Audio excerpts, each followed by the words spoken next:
Halo, Assalamualaikum. Kembali lagi di Math with Ted, di mana kita akan membahas soal latihan di buku Focus on Math Textbooks Grade 7 by Praxis Publishing IMYC Curriculum.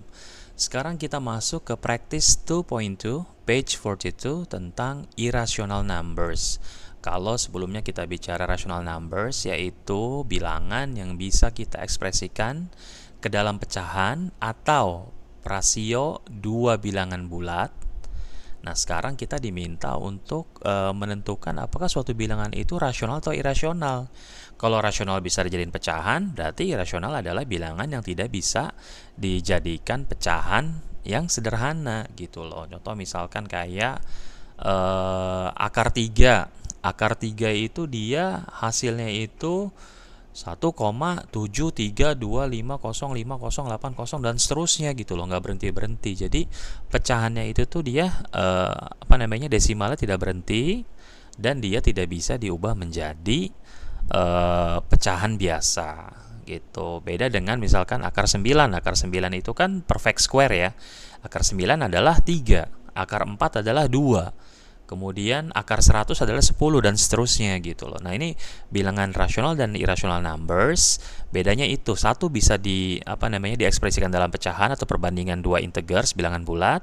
Satu lagi dia tidak bisa dijadikan pecahan atau tidak bisa dijadikan sebagai hasil perbandingan dari dua bilangan bulat. Nah, soal nomor 1 kita kerjakan sama-sama ya. Kita diminta untuk determine whether each of the following is rational number or an irrational number. Contoh misalkan soal yang A. Ditanya ini yang A 0,2 itu rasional atau irrational numbers. 0,2 dia rasional atau irasional. 0,2 itu bisa kita ubah menjadi 2/10 atau 1/5. Maka 0,2 merupakan rasional numbers gitu. Kemudian yang B, kita diminta untuk menentukan apakah 1,04 adalah rational numbers atau irrational numbers. Ini kan bisa diubah jadi 104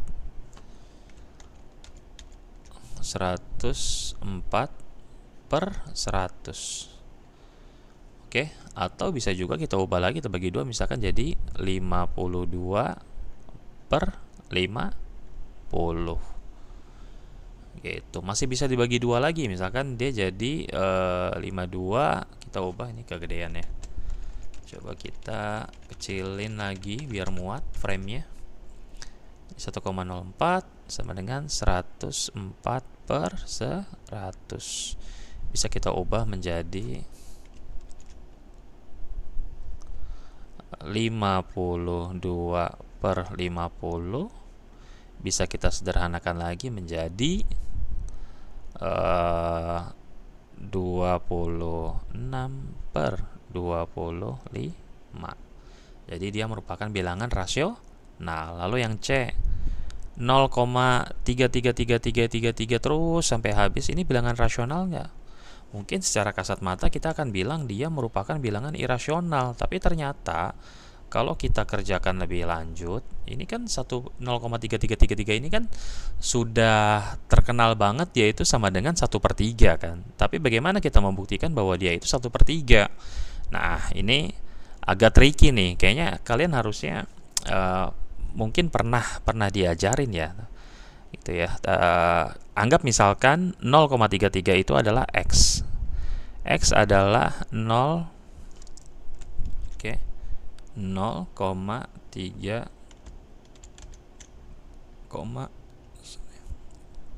3 3 3 3 3. Oke. Kemudian gimana caranya kita ngubah ini menjadi pecahan? Bisa nggak diubah jadi pecahan dia? Oh, ternyata bisa. Caranya gimana? Nah, kita kalikan. Kalau X adalah 0,3333, maka kalau 10X itu berapa? 10X adalah 10 dikali X. Berarti 10X adalah 0,333 dikali 10. Jadi 3,333 dan seterusnya. Gitu. Nah, kita udah punya informasi ini. Ini kan X 0,333, 10X adalah 3,333. Nah, sekarang kita untuk mengubah dia menjadi pecahan, maka 10X, kalau kita kurangi dia dengan X, hasilnya berapa? Itu kan sama saja kita mengurangi 3,33,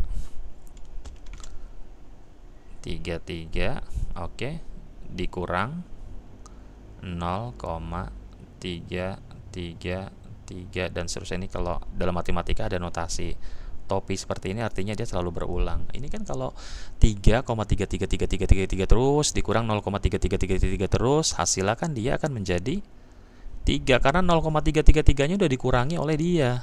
Habis kan, sisa 3. Di sini sisa 9X. Maka X-nya adalah 1/3. Berarti 0,33333 itu terbukti dia adalah pecahan sederhana berupa 1/3. Jadi 0,333 itu termasuk bilangan rasional. Dia termasuk bilangan rasional. Ini juga termasuk bilangan rasional. Gitu ya. Oke, yang C ngerti ya. Kemudian yang D. Yang D tadi kita udah bahas tuh. Kalau misalkan dia perfect square, ya kan, maka dia merupakan bilangan rasional. Kalau dia perfect square, oke, square root of 9. Square root of 9 kan 3. Oke, jelas ya, dia bilangan rasional ya, karena 3 bisa kita ekspresikan ke dalam pecahan 3/1. Ya, atau dia 9/3 dan seterusnya, atau 6/2 gitu bisa. Jadi D merupakan bilangan rasional. Lalu yang E,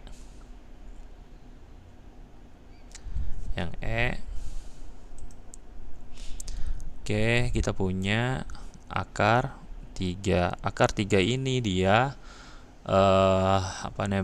dia bukan perfect square gitu. Jadi dia itu hasilnya 1,23205,08 dan seterusnya, nggak habis ya desimalnya gitu loh. Jadi dia bukan merupakan bilangan rasional. Jadi E ini dia irasional. Irasional itu karena dia tidak bisa diekspresikan ke dalam pecahan sederhana. Lalu akar 6, akar 6 juga sama. Akar 6 juga dia irasional karena dia di sini desimalnya itu tidak berhenti gitu, non stopping desimal terus gitu, dan dia tidak bisa diubah dalam bentuk pecahan sederhana, maka dia termasuk bilangan yang irasional gitu. Jadi yang rasional di soal nomor 1 hanya A, B, C, D. Itu jelas ya untuk soal nomor 1 practice 2.2 page 42. Ini kebetulan practice 2.2 hanya 2 soal ya, tapi lumayan banyak pembuktiannya. Jadi kita lanjut untuk soal nomor 2 di next video. Thank you. Assalamualaikum.